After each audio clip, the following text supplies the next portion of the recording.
प्रकार का टेंट लगा करके और एक धरना प्रदर्शन का जो आयोजन करना पड़ा, इसके बारे में तो बात होगी। पहले मैं कहूं कि भाई जो घटना कल हुई है उसमें जिसका मर्डर हुआ है और जिसने मर्डर किया, दोनों पहलुओं को अगर देखा जाए तो शायद इस गिरफ्तारी के अंदर हम लोगों को यहां पर दो लोगों को भी इकट्ठा होने की आवश्यकता नहीं थी, क्योंकि ये सभी लोगों को पता है, किसी बालोतरा के लोगों को सबको पता है कि भाई जिसने हत्या की है वो कौन शख्स है और क्या करता है। और पुलिस प्रशासन को भी भली भांति पता है कि वो कैसा अपराधी है। उसके बावजूद भी हम लोगों को यहां पर भाई विश्नाराम को न्याय दिलाने के लिए धरना प्रदर्शन करना पड़ रहा है। दूर दूर से लोग आए हैं, रास्ते में चल रहे हैं, आ रहे हैं। कोई भी व्यक्ति बेकार नहीं है कि जिसके घर में आज काम ना हो, ऐसा कोई व्यक्ति नहीं है। हर आदमी अपना अपना काम और बहुत महत्वपूर्ण काम छोड़ करके यहां आया, और उसके बावजूद यहां आने के बाद में जो हमेशा हम सुनते हैं वही बात यहां भी सुनने को मिली कि अभी तक 24 घंटे होने जा रहे हैं लेकिन कोई कार्रवाई नहीं हुई। और जिस प्रकार का रवैया या बातचीत का तरीका हमने यहां पर जाना, उससे लगता है कि आगे भी होने वाली नहीं है। अगर इस प्रकार के नामी अपराधी भी ऐसा काम करके फरार हो जाएंगे और उनके अंदर किसी भी प्रकार की कोई दहशत या खौफ नहीं होगा, तो मुझे तो दुख तो होता ही होता है, लेकिन शर्म भी आती है। साफ कहता हूं, उसमें कोई डाउट नहीं है कि बाबा साहब अम्बेडकर ने और संविधान ने हमें वो पावर दिया, हमें वो वर्दी दी, हमें वो ताकत दी जिसके बारे में कभी फिल्मों में डायलॉग सुनने को मिलते थे, है ना, कि कानून के हाथ बहुत लंबे होते हैं। और अभी मैं कहीं काना फूसी में सुनता हूं तो वो कहते हैं कानून के हाथ बंधे हुए। और ये दिखाई दे रहा है, प्रैक्टिकल दिखाई दे रहा है। हमारे यहाँ की पुलिस एक कांस्टेबल से लगा करके आईपीएस तक इतनी हैसियत रखता है कि वो कभी भी किसी भी अपराधी के गिरेबान में हाथ डाल करके उसे घर से घसीट के लाके जेल में बंद कर सकता है। लेकिन ये नौबत क्यों आ रही है कि सरेआम मर्डर होने के बावजूद भी एक ऐसे खुंखार, नहीं कह सकते घातक, समाज के लिए घातक दरिंदे को गिरफ्तार करने के लिए यहां पर हमें धरना देना पड़ रहा है। शर्म नहीं करूं तो और क्या करूं? बताइए, आप बताइए क्या करूं? गर्व करूं इस बात के ऊपर? अरे बालोतरा से बाहर फरार हो गया है, आपके फीते के ऊपर राजस्थान पुलिस लिखा हुआ है। हो सकता है कि अदर स्टेट में भी जाए तो आप अब वहां कांटेक्ट करके वहां की पुलिस की मदद लेकर के उसको वहां भी दबोच सकते हैं। लेकिन राजस्थान की पुलिस, और राजस्थान में बालोतरा से बाहर चला गया और अब तक गिरफ्त में नहीं आ रहा।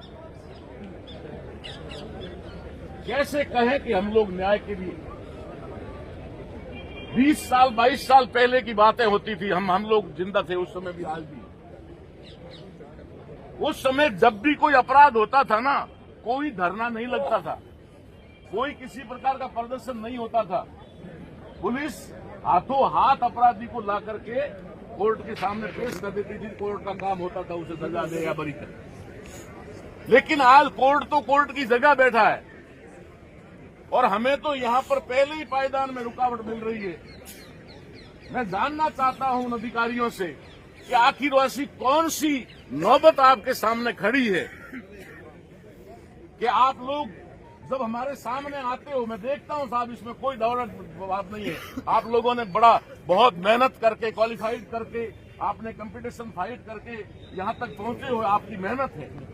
लेकिन जब मैं ऐसे धरना स्थल पर या ऐसी घटनाओं के ऊपर आपके चेहरे के ऊपर मायूसी और निराशा देखता हूं, तब मुझे बहुत ज्यादा जो है अपने आप को धक्का लगता है कि ये स्टार आपको मिले किस लिए।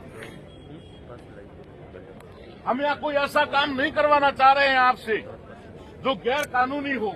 हम ऐसा कोई काम की आपसे कोई गुजारिश नहीं कर रहे हैं कि आप किसी बेगुनाह को लेके आ जाओ, जिसका रिकॉर्ड आपके पास उपलब्ध है, जिसके सीसीटीवी फुटेज आपके सामने उपलब्ध है, जिसका सारा का सारा मामला आपके सामने खुला हुआ है, और उस अपराधी को गिरफ्तार करने में 24 घंटे हो गए हैं और अभी तक आपके चेहरे पे निराशा और मायूसी है। आखिर क्यों? हम किससे उम्मीद करें अपनी रक्षा की? अपने आने वाली जनरेशन को, अपने बच्चों को, अपने बुजुर्गों को बचाने के लिए हम किसके सामने जाकर गुहार करें? आप बता दीजिए।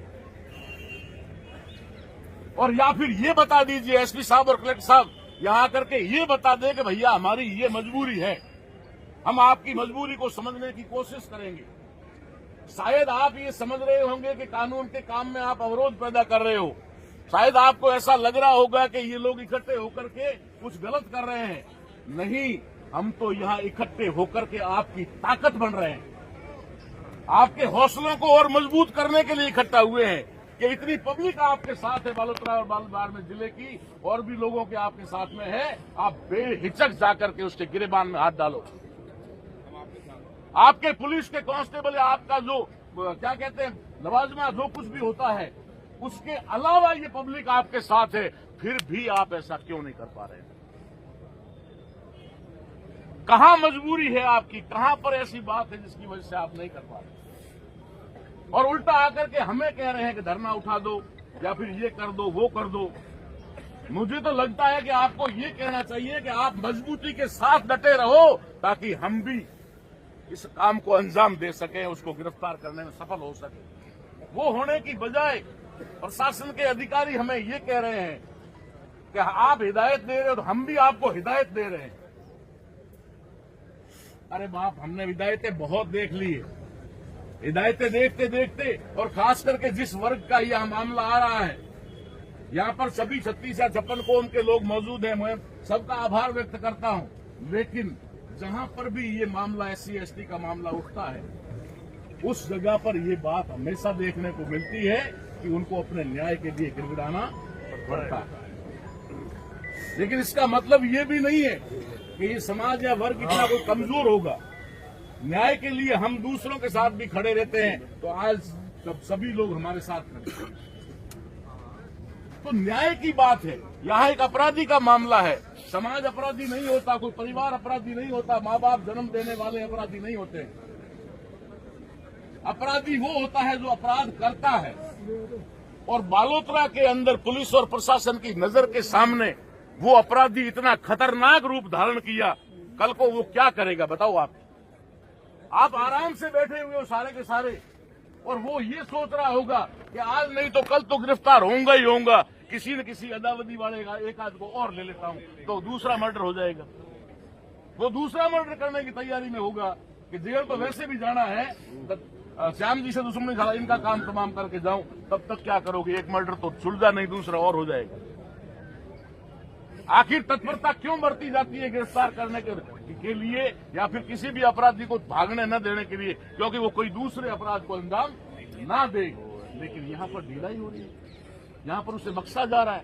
और मुझे तो दुख इस बात का हुआ कि अगर यहाँ पर कोई भी किसी भी प्रकार का ऐसा मैटर बना होगा, मैं कोई धर्म जाति की बात नहीं करता हूँ, लेकिन जो सरकार आज राजस्थान के अंदर है और वो कहती है कि हम तो बुलडोजर वाले हैं, तो मैं कहता हूँ कि अगर कोई और होता ना तो शायद उसके घर तक बुलडोजर पहुंच गया होता, ऐसी वाला हो गया होगा, वो हो गया होता।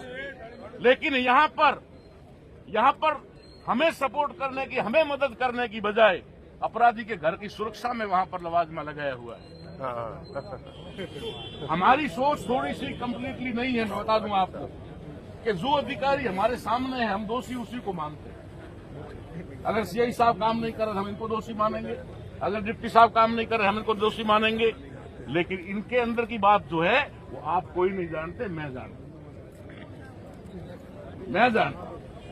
इनको ऊपर से कितने निर्देश मिलते हैं उतना ही काम कर, इससे आगे किया तो फिर भाई होता है। बिल्कुल सर, खुलेआम हो रहा है। मैं साफ शब्दों में कहता हूँ और ये अनुभव के आधार पर कहता हूँ और उधर के आधार पर कहता हूँ कि ये तमाम हमारे लिए अधिकारी हैं, हमारे लिए अधिकारी हैं, लेकिन सत्ता में बैठे हुए उन बदमाशों के लिए नौकर हैं। वो नौकर की तरह ट्रीट करते हैं इनके साथ, तब ये मजबूर है, वरना ये तो कलेजा निकाल ले काट करके। हमारी बहन बैठी हुई है, अगर जाकर जरा खींच के ले आए, लेकिन लाए कैसे? कहीं न कहीं हम मजबूर हैं। इसलिए एसपी साहब और कलेक्टर साहब को, जो हमारे यहाँ के नुमाइंदे हैं, हमारे यहाँ के सर्वोपरि ऑफिसर हैं, उनको आकर के इस पब्लिक को शांत करना चाहिए, इनको आश्वासन देना चाहिए। और आश्वासन से कोई काम नहीं चलने वाला है। हमें पहली न्यूज मिलनी चाहिए कि गिरफ्तार हो चुका है। ये हमारी पहली न्यूज। हमें 1 करोड़ 50 लाख 25 लाख ये भीख नहीं चाहिए, चाहे भाड़ में ये भीख हमें नहीं चाहिए। हम हमारे समाज के इतने सारे लोग हैं, 1-1 रुपया करेंगे ना, वो कर दिया उस मालपुरा के लिए 4 करोड़ 4.5 करोड़ कर दिया है। किसने किया? समाज ने किया ना। कौन सा मुआवजा दिया सरकार ने? हम मुआवजों के भिखारी नहीं है। पहले तो उस अपराधी का, और आपका भी काम इतना ही है कि अपराधी को अंदर डालना। आपका भी काम इतना ही, बस इतना सा कर दो, हम लोग संतुष्ट हैं, हम लोग चुपचाप घर चले जाएंगे, कुछ नहीं। अगर नहीं हुआ ऐसा तो हम लोग यहाँ डटे हुए हैं, मैदान में हैं, मैदान में रहेंगे और हर तरह से संविधान के दायरे में रह करके कानून की पालना आप करें या न करें, हम कानून की पालना करते हुए अपने न्याय की इस लड़ाई को जारी रखेंगे। और इसके अंदर अभी तो कुछ नहीं हुआ है, अभी सर्दी का टाइम था, मैं 9 बजे पहुंचा, मुझे रात को खबर मिली इसकी, उसके बाद में सुबह 9 बजे पहुंचा। अब संदेश तो अब गया है, हो सकता है 2, 4, 5 बजे तक तो यहाँ पर बालोतरा के अंदर किसी गाड़ी का या टैक्सी का आना भी अवरुद्ध हो सकता है। कोई भी नहीं, हाईवे जाम की मैं बात नहीं कर रहा, मतलब लोग इतने हो जाएंगे कि टैक्सी गाड़ी चल नहीं पाएगी, इतने हो जाएंगे। इसलिए आप लोग थोड़ा समय रहते कर लीजिए। अरे कुछ नहीं करना है यार, एक बेचारे पीड़ित परिवार को और एक मृतक को न्याय दिलाना है, इससे बड़ा करना क्या है आपको? कौन सा तुम्हें पहाड़ तोड़ देना है? और ऐसी कोई मजबूरी है तो हमारे सामने रख दो, समाज के सामने, कि हम मजबूर हैं, हम ये नहीं कर सकते। इसलिए आप लोगों से मेरा अनुरोध है कि अगर आप आए हैं, देखिए आज विष्णाराम है, कल आप हो सकते हैं। विष्णाराम हमारा भाई है। मुझे लोग कहते हैं अक्सर कि हमारे परिवार में ये घटना हो गई। मैंने कहा तेरे परिवार में तो पहली घटना है, मेरे परिवार में तो हर दिन घटना है, हर रोज है, क्योंकि मेरा सब परिवार है, मेरा सारा परिवार है, विष्णाराम भी मेरा परिवार, तो हर दिन होती है। तो आप लोग पूरा थोड़ा धैर्य बना के रखें, कोई भी साथी दोष में काम न करे। जब तक कोई लीडरशिप का, आगे नेतृत्व करने वालों का निर्देश ना मिले, तब तक कोई कदम न उठाएं। शांतिपूर्ण ढंग से जहां कहें वहां पर बैठे रहें। किसी प्रकार की कोई अफवाह, आज सोशल मीडिया का जमाना है, आप कुछ भी उल्टा सुल्टा बोलोगे। अब मैं बोल रहा हूं और ये सारे के सारे खड़े हैं लोग, तो आप क्या बोल रहे हो 2 मिनट में रिकॉर्ड हो जाएगा और चला जाएगा। इसलिए आपको बोलते वक्त भी ध्यान रखना है। ये लड़ाई है, ये इस देश के अंदर एक जंग चल रही है। इस जंग से अगर निपटना है आपको तो धैर्य रखना होगा, शांति बनाकर रखनी होगी। इसलिए इस लड़ाई के अंदर आप पूरी धैर्य और ताकत के साथ में खड़े रहेंगे। हमें पता है कि आपके भी घर परिवार में कोई बात नहीं, सारी चीजें हैं, लेकिन आपको किसी भी प्रकार का कोई कानून हाथ में लिए बिना, और दूसरी बात रही कि अगर हमें नौबत आती है बालोतरा बंद